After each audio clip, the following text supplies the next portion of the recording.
샬롬, 주님 안에서 평안하시기를 축원합니다. 오늘도 말씀을 듣고 읽을 때 세미하게 들려주시는 주님의 음성 함께 들을 수 있게 되기를 축원합니다. 안디옥 교회는 그 어떤 교회보다도 모범적인 교회였습니다. 그럼에도 불구하고 해결해야 할 문제도 또한 있었습니다.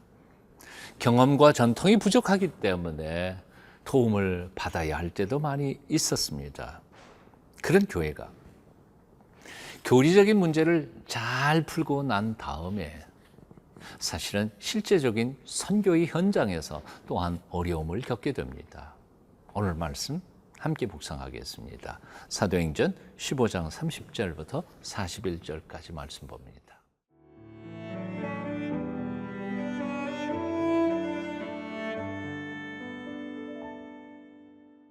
사도행전 15장 30절에서 41절 말씀입니다. 그들이 작별하고 안디옥에 내려가 무리를 모은 후에 편지를 전하니 읽고 그 위로한 말을 기뻐하더라.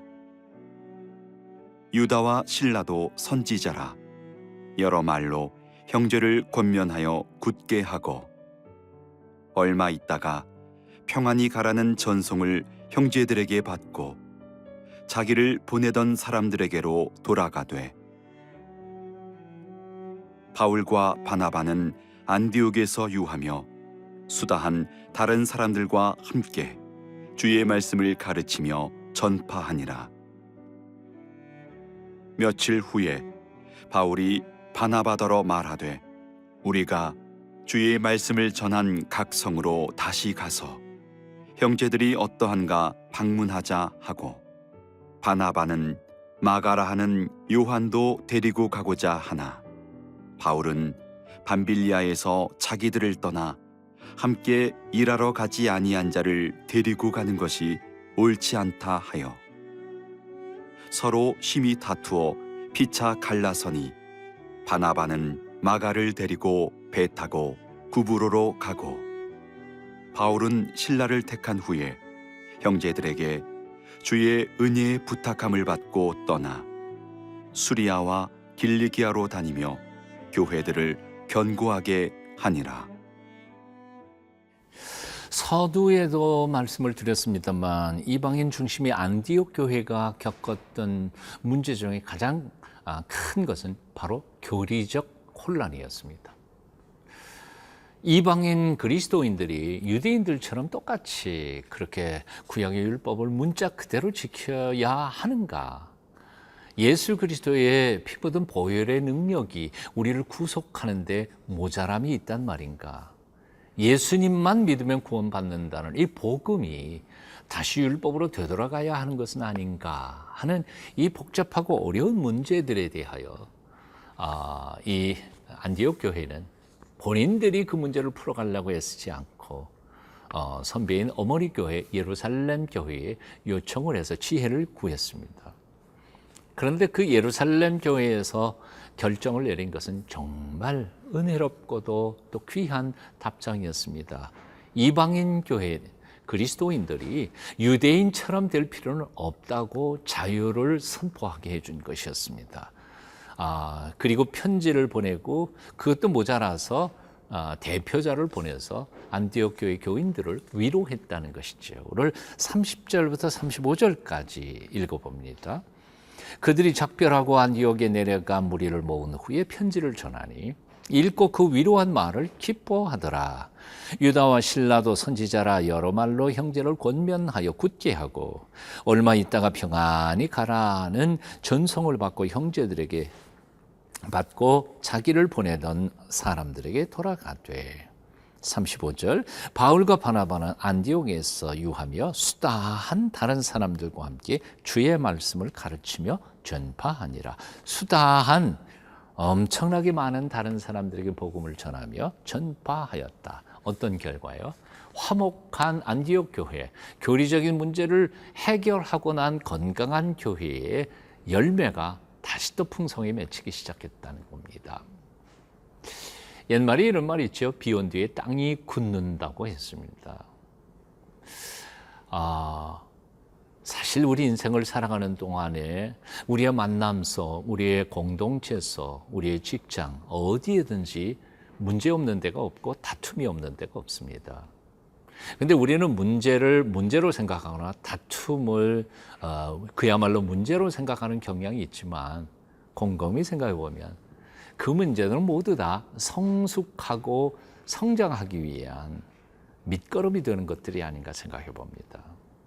여러분 교회에 그것이 어떤 문제이든지 간에 어려움이 일어났습니까? 분쟁이 일어납니까? 다툼이 있습니까?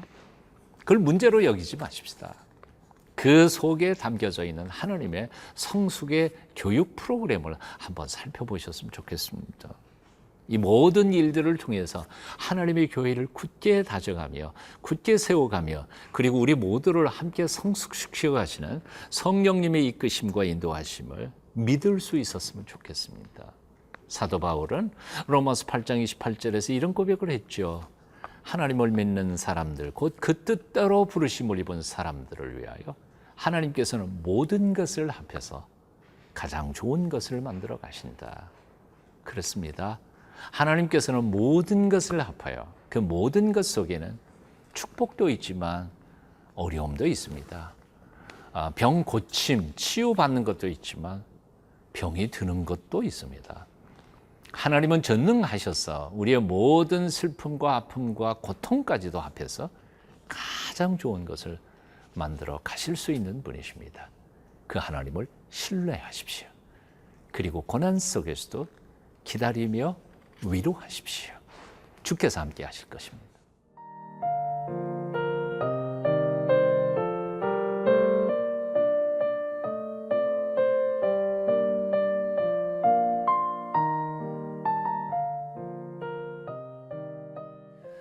한 문제를 풀어내고 안디옥 교회는 다시 수다한 사람들이 복음을 받으면서 아름답게 성장해 가고 있었습니다.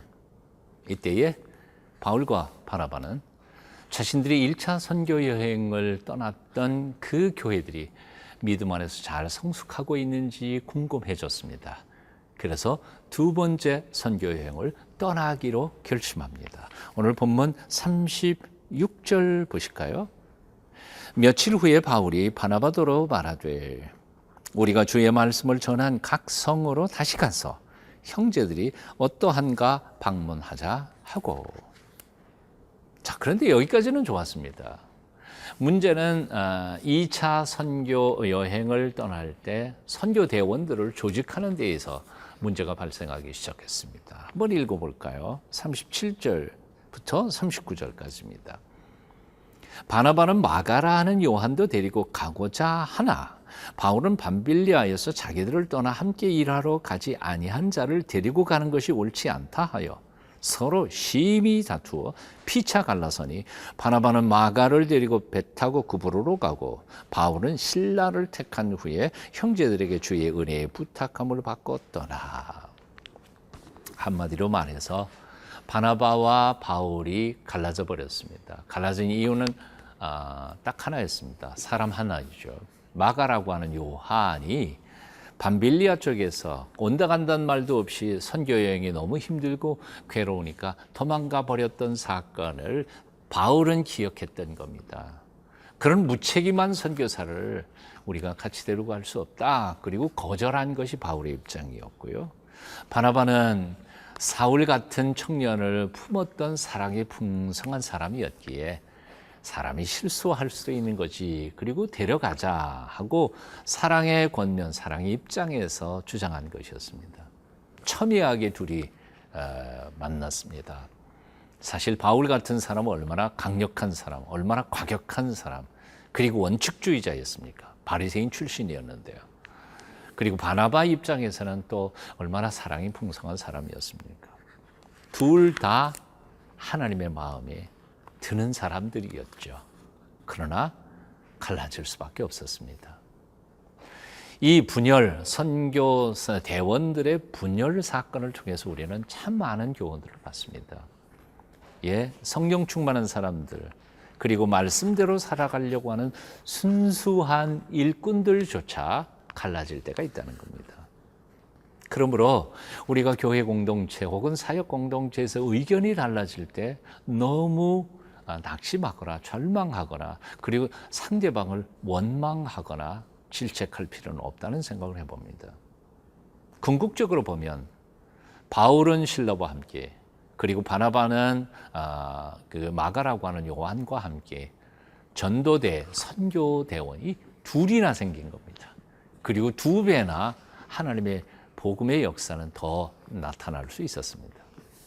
가끔씩 우리는 합리화시키는 것처럼 말할 때가 있기는 합니다만 교회가 갈라질 때 갈라지는 것은 싸우는 것은 굉장히 좋지 않은 일이지만 그래서 두 교회가 사역을 힘있게 해가는 것을 보면서 이 속에도 하나님의 섭리가 있구나 하고 깨달을 때가 있습니다. 여러분, 믿음의 귀한 동역자들끼리 싸움이 있을 때에도 절망하지 마십시다. 상대방의 약점을 보면서 비난하지도 마십시다. 오직 그 속에서 역사하시는 주님만 바라보며 함께 길은 달라도 같은 일을 감당해가는 하나님의 사람들이 다 되시기를 축원합니다. 기도하겠습니다. 사랑하는 주님, 우리가 주님께서 맡겨주신 일을 감당할 때 함께 일하는 동료들에게 서로 기쁨과 감격과 위로를 주고받는 멋진 보람 있는 사역이 되게 도와주시옵소서. 혹시 그 중에 의견이 달라 다투는 일이 있을 그때에도 우리 속에서 역사하시고 일하시는 살아계신 주님만 바라보며 상처받지도 주지도 않으면서 함께 하나님이 이끄시는 그 길을 따라가는 저희가 되게 하옵소서. 예수님의 이름으로 기도하옵나이다. 아멘.